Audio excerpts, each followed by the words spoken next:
Simulan na natin ang balitaan. Narito po ang malalaki at makabuluhang balita ngayong araw. Hataw Balita Ngayon.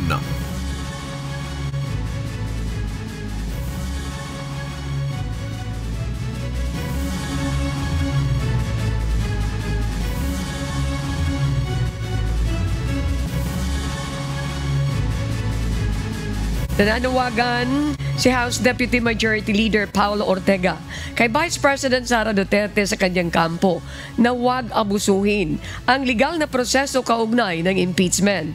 Iginiit niya na imbis harapin ang aligasyon ng korupsyon, sinasayang umano ng kampo ng Vice Presidente ang oras ng korte.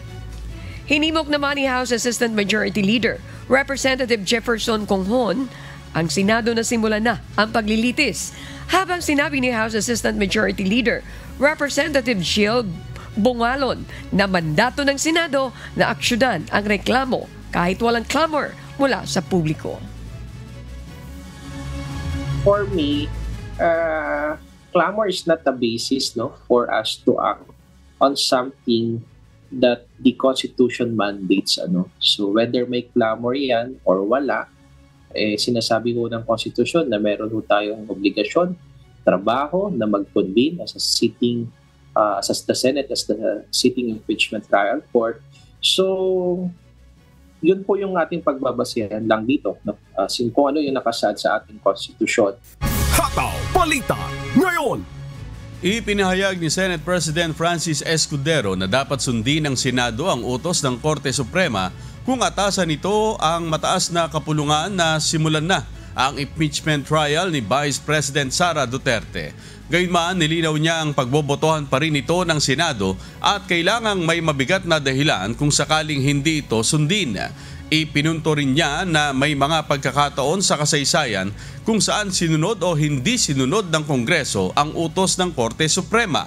Ayon kay Escudero, hindi pa gumugulong ang impeachment process at magsisimula pa lang ang mga pre-trial proceedings sa pagbabalik sesyon ng Kongreso sa June 2. Minsan nag-utos ang Supreme Court, TRO, na huwag nang ituloy ang impeachment laban kay Chief Justice Davide sa parte ng Kamara.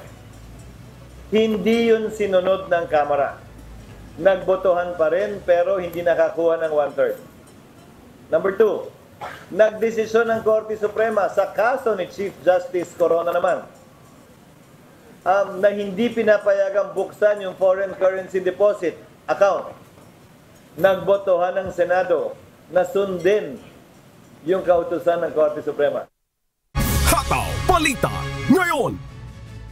Maghahain ng formal na reklamo si Criminal Investigation and Detection Group o CIDG Chief Police Major General Nicolas Torre III laban sa blogger na si June Abines dahil sa umano'y pagpapakalat ng maling impormasyon na siya ay isinugod sa ospital. Balak ni Torre na sampahan ng kaso si Abines sa ilalim ng Cybercrime Prevention Act, partikular sa unlawful use of means of publication and unlawful utterances ng Revised Penal Code.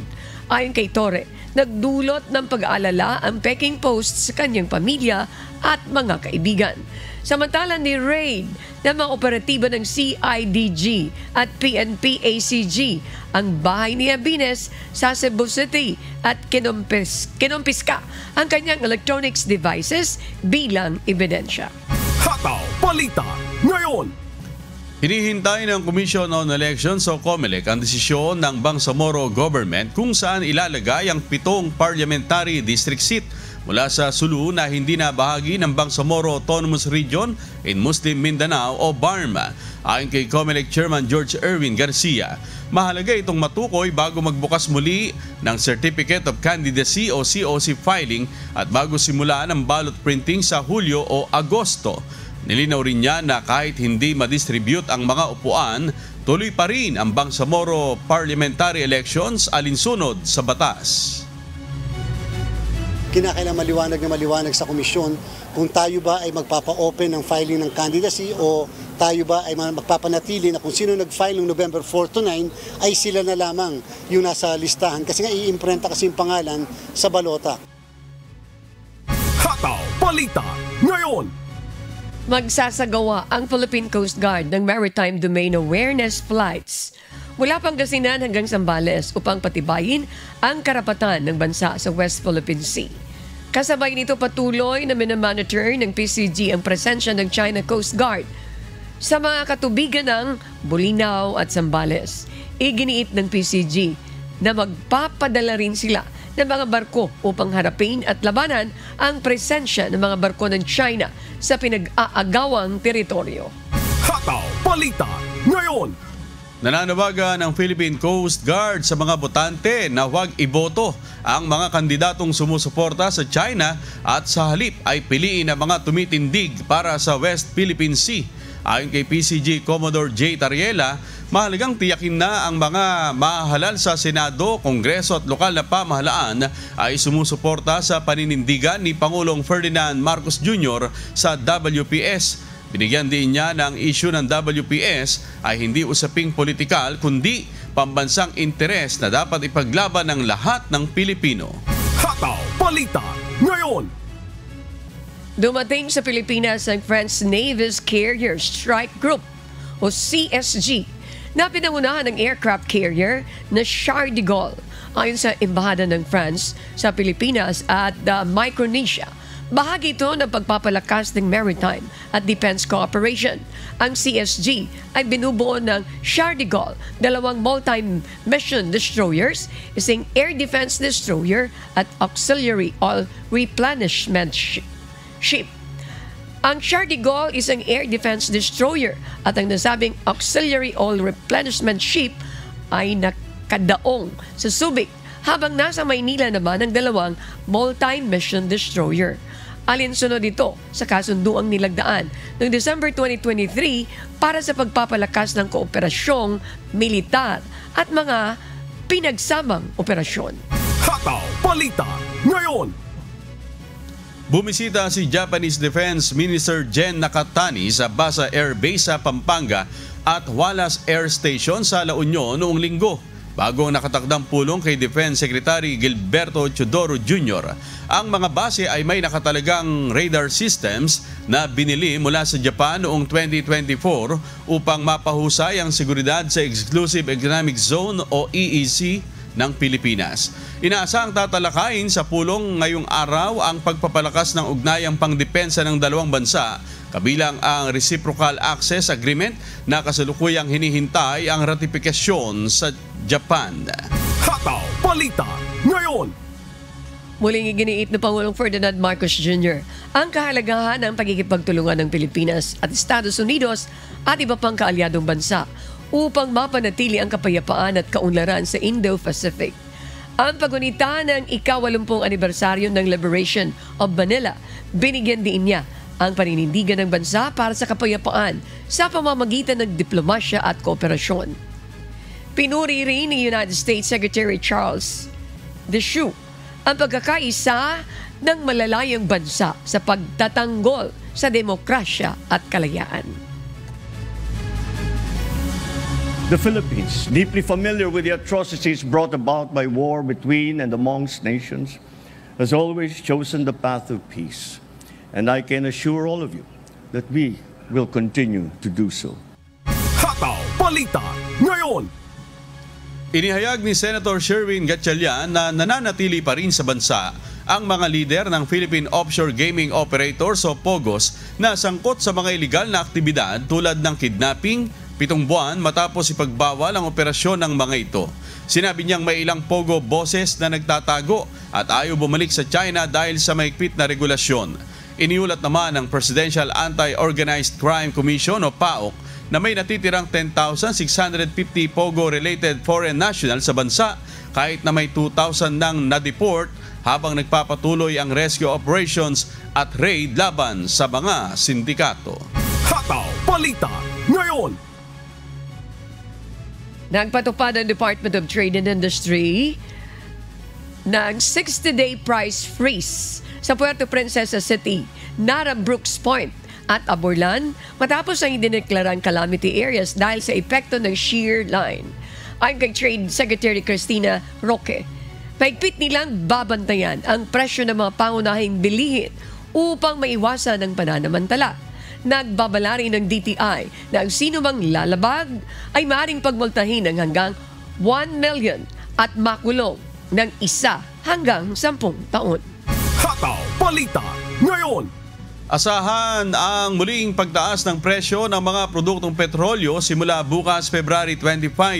Batay po sa taya ng mga oil company, 60 to 80 centavos ang madadagdag sa presyo ng gasolina habang 30 hanggang 50 centavos naman sa kada litro ng diesel. Madaragdagan din ng 10 to 30 centavos ang presyo ng kada litro ng kerosene. Ito na ang ikalawang sunod na linggo na taas presyo o tataas ang presyo ng mga produktong petrolyo. Hataw Balita ngayon. Nahuli ng Special Action and Intelligence Committee for Transportation o SAIC ang isang Maserati luxury car noong February 21, 2025 matapos na dumaan sa EDSA busway nang walang plaka sa harap. Ayon sa driver, walang designated mounting space ang harapan ng kanyang sasakyan. Ngunit iginigiit ng SAIC na kailangan may malinaw at tamang pagkakabit ng plaka sa harap at likod ng sasakyan. Inirekomendahan ng tanggapan na ito sa LTO ang pag-i-issue ng show cause order bilang bahagi ng pinaigting na crackdown laban sa high-profile violations. Hataw Balita ngayon. Natuklasan sa isang survey na ginawa ng Okta Research na mayorya ng mga Pilipino ang pabor sa patuloy na pagpapatupad ng ayuda para sa Kaposang Kita Program o AKAP ng DSWD. Sa naturang survey, 69% ng mga Pilipino ang nais ituloy ang implementasyon ng AKAP sa kabila ng mga aligasyon na nagagamit ang programa para sa halalan. Samantala, tiniyak ng DSWD ang maigpit nilang pagpapatupad ng AKAP upang hindi ito magamit sa pangpersonal na interes ng sinumang politiko. Hataw Balita ngayon. Namahagi ang Department of Education o DepEd na mahigit 87 milyong learning modules at halos 75,000 tablets para sa mga mag-aaral sa buong bansa sa ilalim ng Flexible Learning Options Fund. Ayon kay Education Secretary Sonny Angara, ito ay bahagi ng kanilang pangakong mapabilis ang pagbibigay ng learning resources sa mga estudyanteng hindi makapasok sa paaralan. Kasama rin sa na ipamahagi ang halos 3 milyong modules, 330,000 session guides at 115 million pesos na pondo para sa lokal na produksyon ng karagdagang learning materials.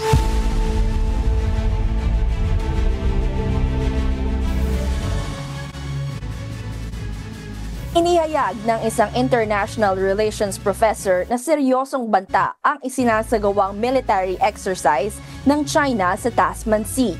Ito ang humahataw na balita ni Early Briones. Hataw Balita ngayon.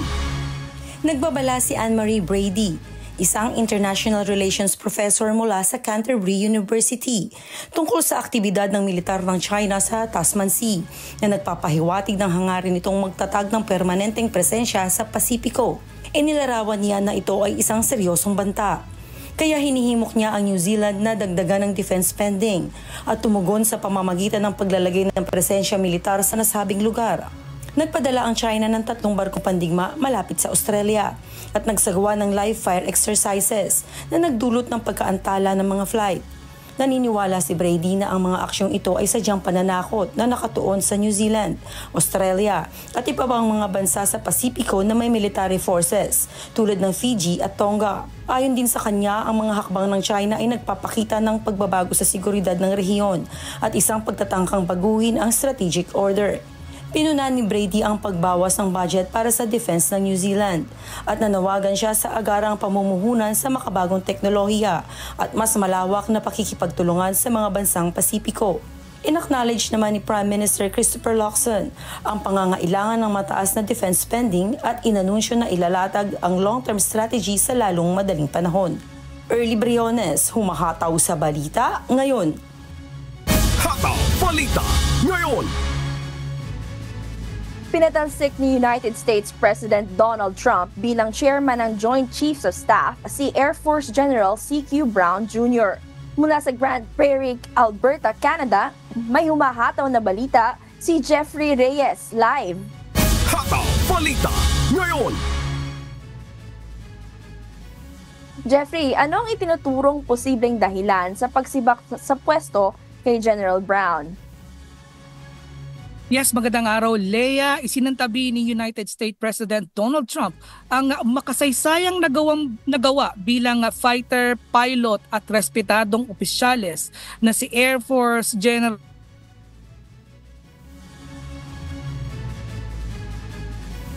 Si General Brown ay ikalawa pa lamang na Black General na naging chairman ng Joint Chiefs of Staff ng Estados Unidos. Tumawag ng pansin si General Brown na lantaran nitong suportahan ang Black Lives Matter movement matapos mamatay sa kamay ng mga pulis si George Floyd noong 2020. Kaya naman naging pain ang general sa laban ng kasalukuyang administrasyon sa wokeism sa military. Bukod dito, hinala naman ni US President Secretary Pete Hegseth na nakuha lamang ni Brown ang kanyang posisyon dahil sa lahi nito.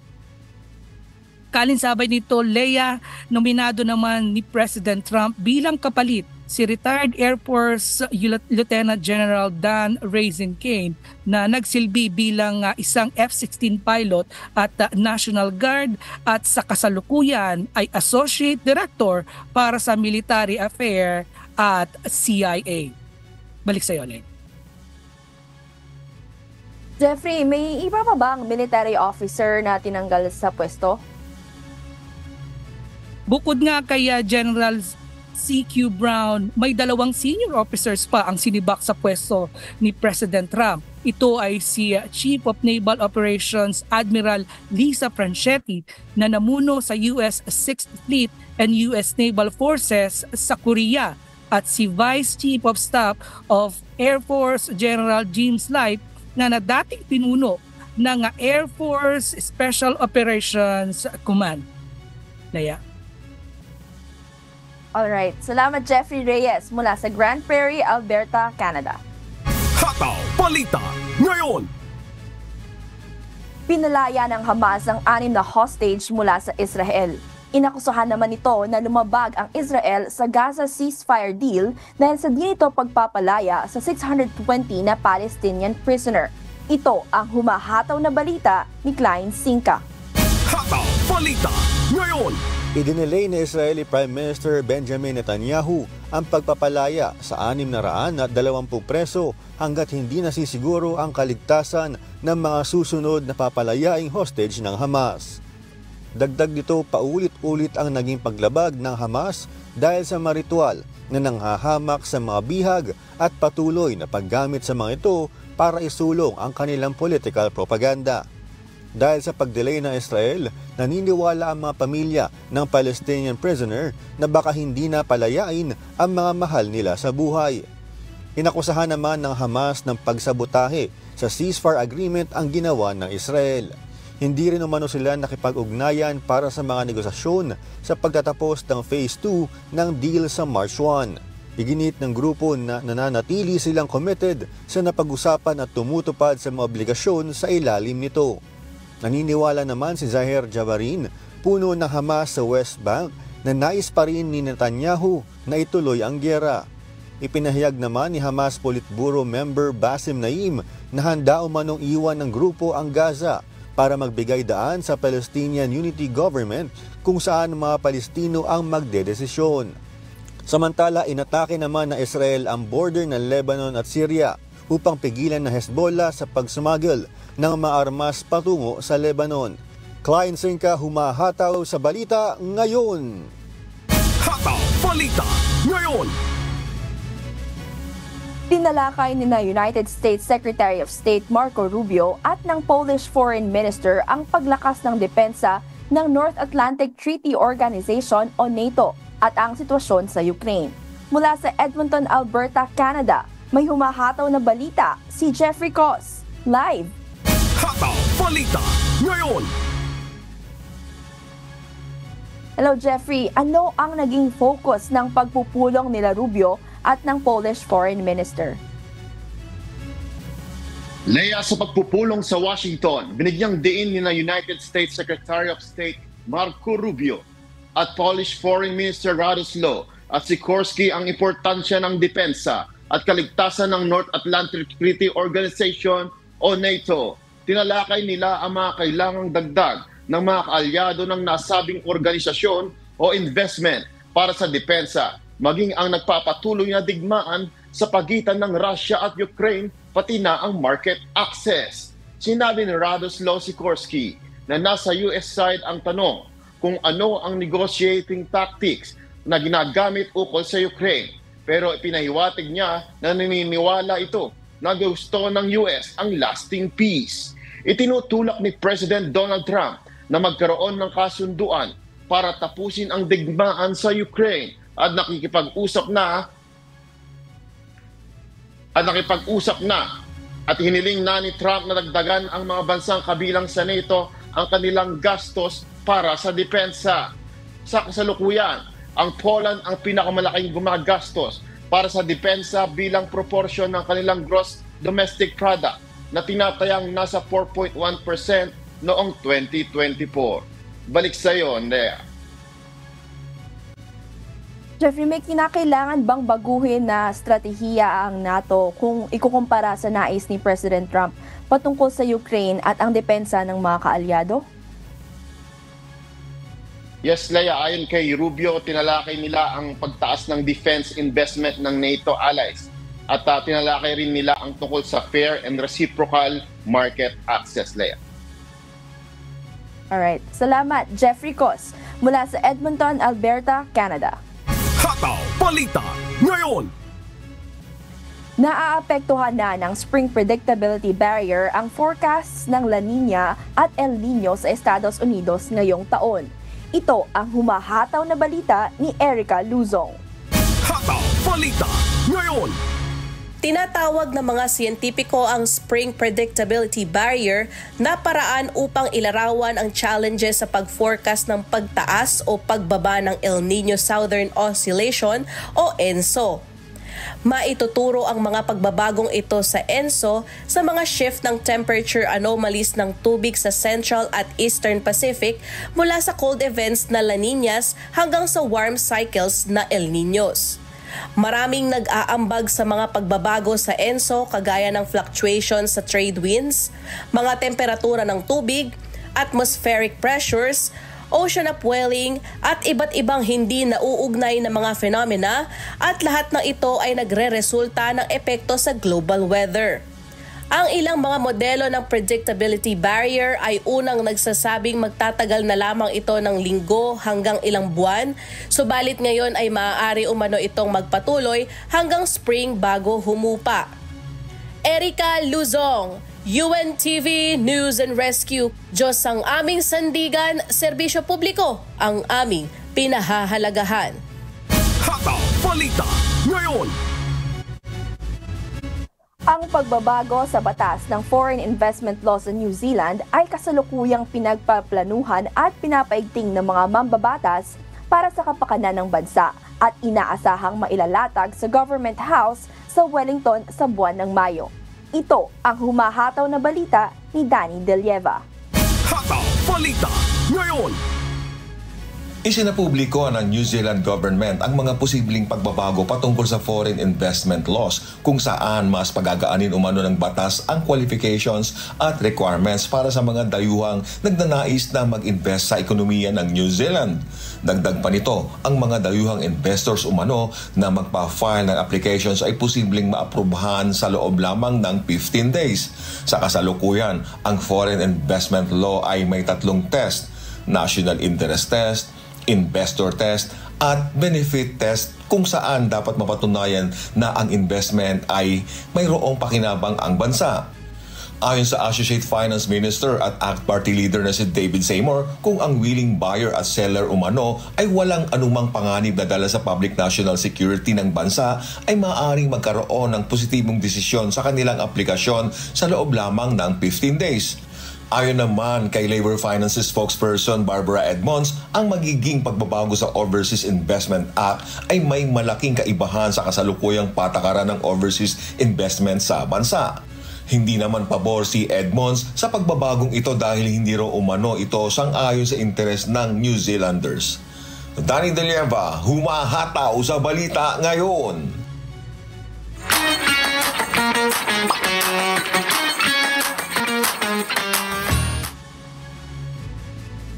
Magkakaroon ng one-of-a-kind bazaar sa Oman sa darating na February 28 na may temang Bargains and Bites at the PH Embassy.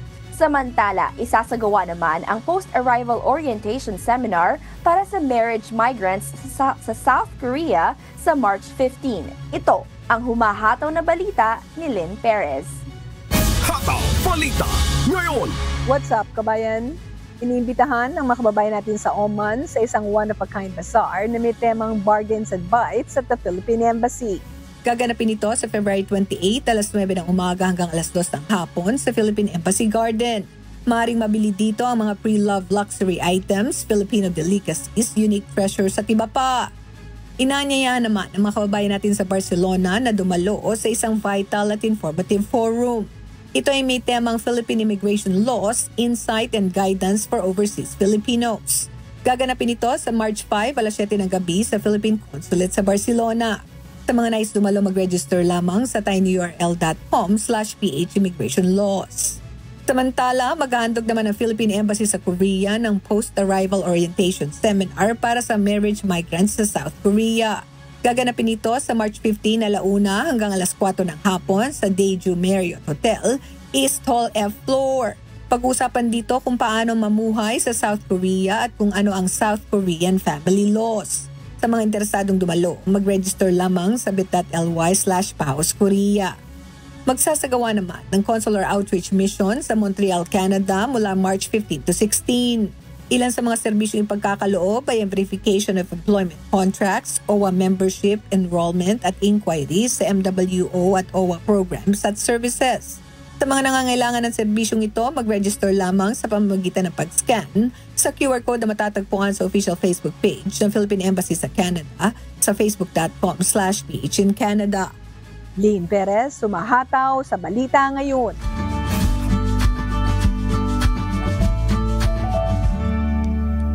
Alamin ang magiging lagay ng panahon sa iba't ibang bahagi ng bansa ngayong araw ng Lunes. Panoorin po natin ang update mula sa Philippine Weather Bureau Pag-asa. Magandang umaga po sa ating lahat. Narito ang latest weather update ngayong araw ng Lunes, February 24, 2025.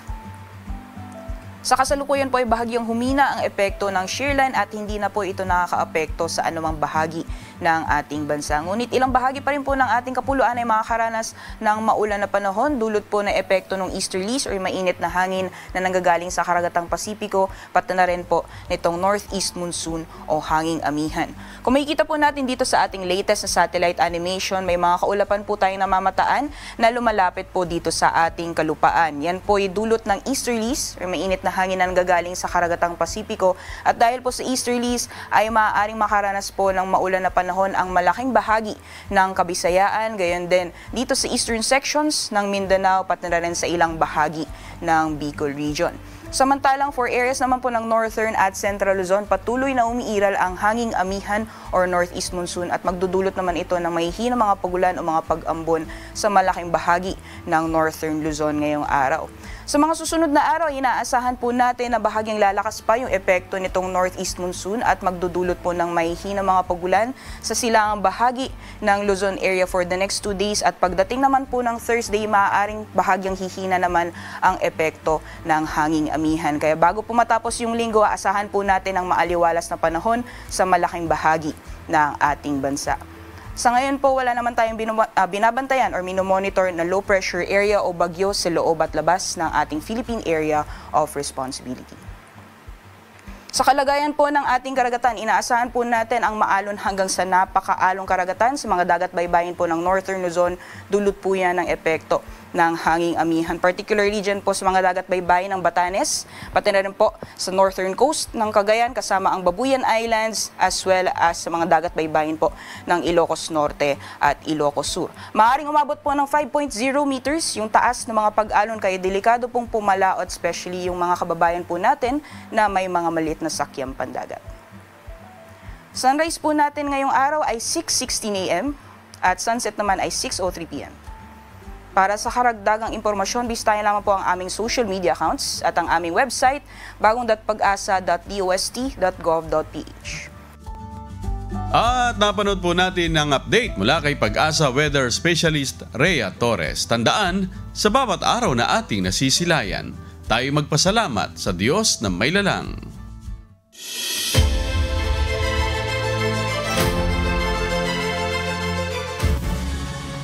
Hindi dapat maisantabi ang issue ng West Philippine Sea sa pagpili ng mga ibobotong senador sa darating na halalan. Ayon kay retired Supreme Court Senior Associate Justice Antonio Carpio, may mahalagang ginagampanan kasi ang Senado pagdating sa ugnayang panlabas sa bansa at pagdepensa sa teritoryo ng Pilipinas sa West Philippine Sea. Si Rod Mendoza, humahataw. Hataw Balita ngayon. Presyo ng bilihin, kahirapan at katiwalian. Ilan lamang yan sa mga isyong karaniwan ang pinalulutang tuwing panahon ng halalan. Ngunit para sa isang retiradong maestrado ng Korte Suprema, isa sa dapat pagtuunan ng pansin ang isyu ng West Philippine Sea, lalo na sa pagboto ng mga senador. We have to elect senators who will defend the West Philippine Sea, no? Dahil the Chinese are very aggressive already and we have to push back because if we don't push back, we will lose the West Philippine Sea. So kailangan buo yung Senado para lumaban. Dahil the Senate is very strong on foreign affairs because they ratify treaties, they confirm our ambassadors. So dapat yung mga senators will really protect and defend the West Philippine Sea.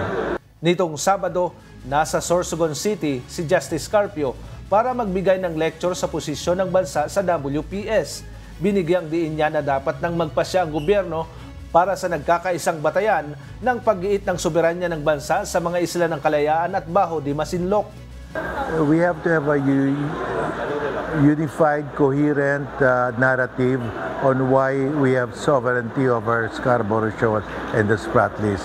Well, hindi pa tayo nakabuo ng integrated, coherent, unified narrative. Kailangan magkaroon tayo. And I've been proposing we start with the 1734 Murillo Velarde map.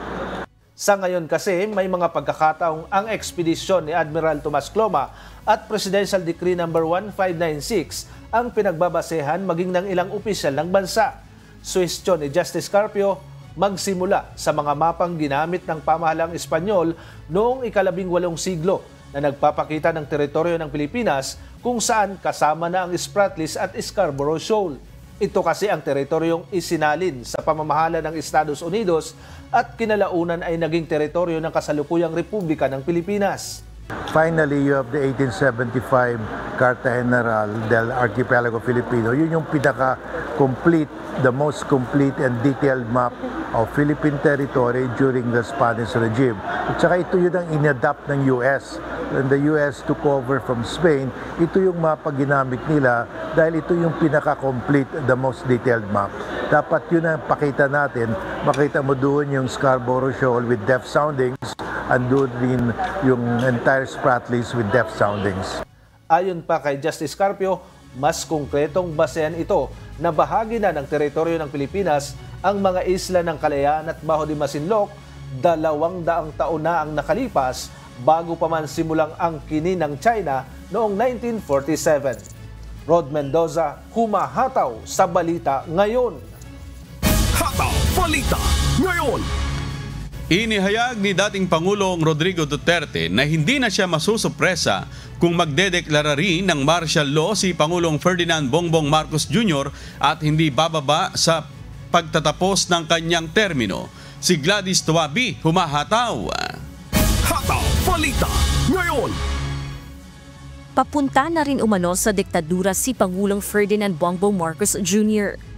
Ito ang ilan sa naging pahayag ni dating Pangulong Rodrigo Duterte sa kanyang talumpati sa ginanap na Cebu People's Indignation Rally laban sa impeachment, korupsyon, opresyon, iligal na droga at kriminalidad noong Sabado.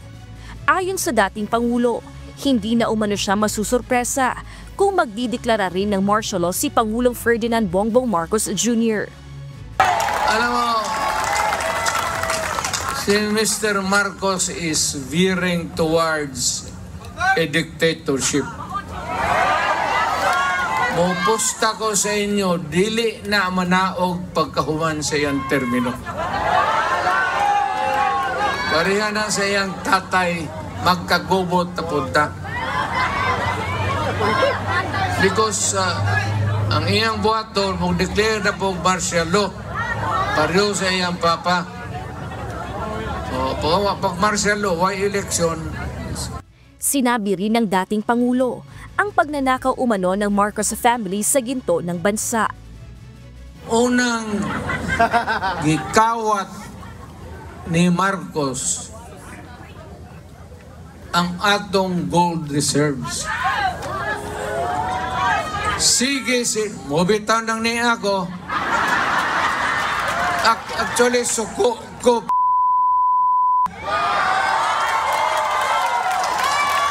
Sige na nagbaligya ang atong gold, hantod karon gamay na lang kayo.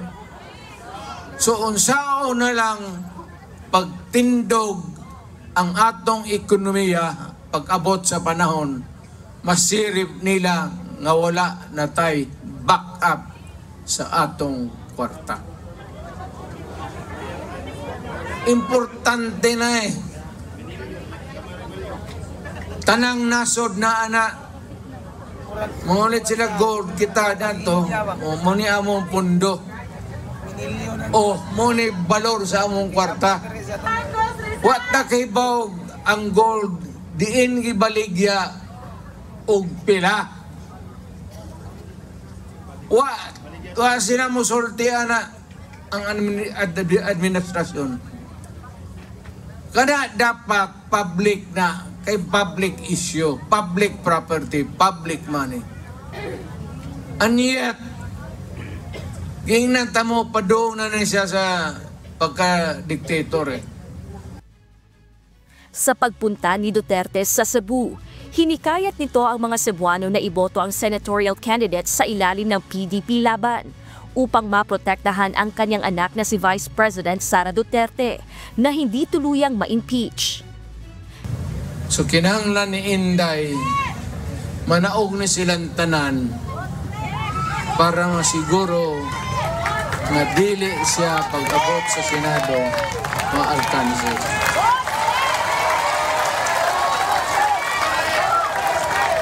Ang iyon tamo, padagkon ba ninyo na yung akong giyangyo sa inyo? Samantala, naglabas naman ng reaksyon ang Malacanang sa naging pahayag ni Duterte ng diktadura sa ilalim ng kasalukuyang administrasyon. Sa inilabas na pahayag ni Executive Secretary Lucas Bersamin, aniya baseless at ridiculous ang pahayag ng dating Pangulo. Aniya mananatili ang administrasyon sa pagsunod sa rule of law, pagrespeto sa karapatan ng bawat tao at paninindigan sa konstitusyon.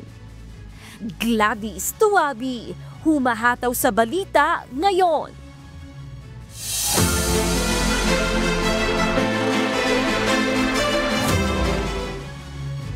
Voluntaryong sumuko sa Philippine National Police Special Action Force ang isang miyembro umano ng isang Bangsamoro Islamic Freedom Fighter o BIFF Carayalan faction sa Maguindanao del Sur. Sumuko sa mga otoridad si alias Brando matapos ang isang nagawang counter-terrorism operation sa barangay Pagatin, Sherif, Saidona, Mostafa. Kabilang din sa isinuko ng sumukong BIFF member ay isang homemade 50 caliber BA Barrett sniper rifle at isang M7 6C rifle grenade. Nasa kustodiya naman ng PNP Criminal Investigation and Detection Group si alias Brando. Hataw Balita ngayon! Patuloy po namin kayong inaanyayahan sa isinasagawang mass indoctrination ng MCGI. Day 11 na po tayo, mamayang alas 7 ng gabi, Philippine Standard Time, sa official MCGI social media accounts. Kabilang po ang MCGI channel, ang official YouTube channel ng Members Church of God International. Patuloy din po namin kayong inaanyayahan na makisa sa Global Prayer for Humanity tuwing Lunes hanggang Biyernes alas 9:30 ng gabi. Ito po ay nakastream ng live sa lahat ng MCGI social media accounts. Ang Global Prayer for Humanity ay bukas po sa lahat, anuman ang inyong relihiyon o lahi. Mga kasangbahay, kung meron po kayong mga istorya na nais ninyong balikan sa Hataw Balita ngayon, pwede nyo po itong muling mapanood sa aming mga official social media account. Magtungo lamang po sa UNTV News and Rescue YouTube channel at i-click ang subscribe button. Gayon din sa aming Facebook at TikTok accounts. Mapapanood nyo rin po rito ang iba pang news programs ng UNTV, pati na ang iba pang video na nag-iisang public service channel. Kaya tara na, subscribe, like, and share. Nais mo nating anyayahan ang ating mga kasambahay? Magsasagawa po ng medical mission ang Serbisyong Bayanihan kasama ang UNTV Mobile Dental and Optical Clinic sa Martes po, February 25. Isasagawa ang libreng bunot ng ngipin at libreng reading glasses sa Barangay 673, Zone 73, 1280 Mindoro Street, Paco, Manila. Magsisimula po ang registration ng alas 7 hanggang alas 9 ng umaga. At yan po ang mga humahataw na balita ngayong umaga ng Lunes, ika-24 sa buwan ng Pebrero 2025. Ako po ang inyong amigo, Sherwin Kulubong. Sa ngalan po ng lahat ng bumubuo ng UNTV News and Rescue, UNTV, Radyo La Verdad 1350 at ang ating mga correspondent mula sa Pilipinas at sa iba't ibang panig ng mundo. Ako naman po si Annie Rentoy. At dito sa UNTV at UNTV Radyo La Verdad 1350, Diyos ang aming sandigan, serbisyo publiko ang aming pinahahalagahan. Susunod na po ang Good Morning Kuya. Salamat po sa Diyos at magandang umaga.